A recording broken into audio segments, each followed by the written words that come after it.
Putin's political opponent, Alexei Navalny, was sentenced to prison for 9 years, and recently it was extended to 19 years. What's your thoughts on this?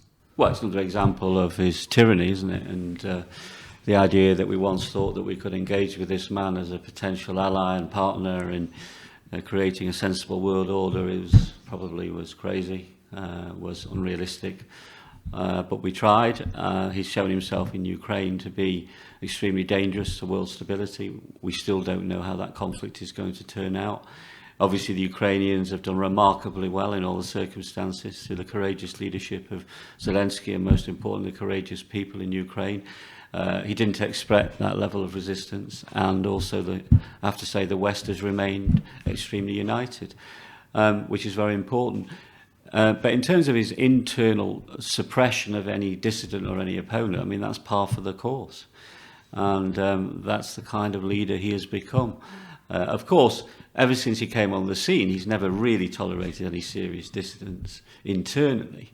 That is the nature of Russian society. And I think what he does is, because there is inevitably a lot of unhappiness internally, he then focuses attention on external enemies who he creates almost.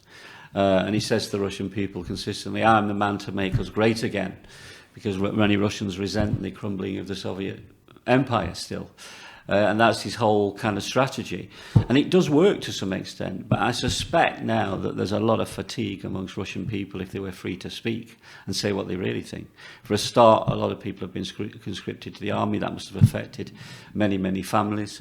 They'll be aware of the fact, many people in Russia, not all people, will be aware of the fact that they are not winning the war in Ukraine.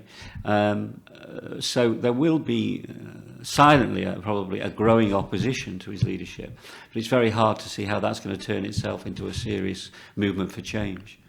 Okay, brilliant. David, what do you think? But it just demonstrates again to the world Putin's dictatorship and his absolute rule and his dangerous rule, and especially the tyranny he puts on his own people. I think it's particularly, especially for African nations and nations like that who have supported him, probably because they identify with colonial powers, historic kind of connections with what European nations are, and maybe some of them have sided with Putin's arguments. I think it's another opportunity for them to realise that Putin is not someone who they can engage with. And I think it's a really good message for China as well, for them not to cozy up to Russia, that he's an unstable character and he's a dangerous person. For Russian people, of course, they are absolutely afraid to speak out. Anyone who does speak out gets locked up or killed or put away or sent to the gulag. Yeah, it's back there again. And the biggest worry is what is the transition afterwards? What will happen to that country when Putin goes? Because one day he will, and it'll probably be fast, and it'll be a big shock. And how that happens will be very interesting. And that's probably the biggest worry.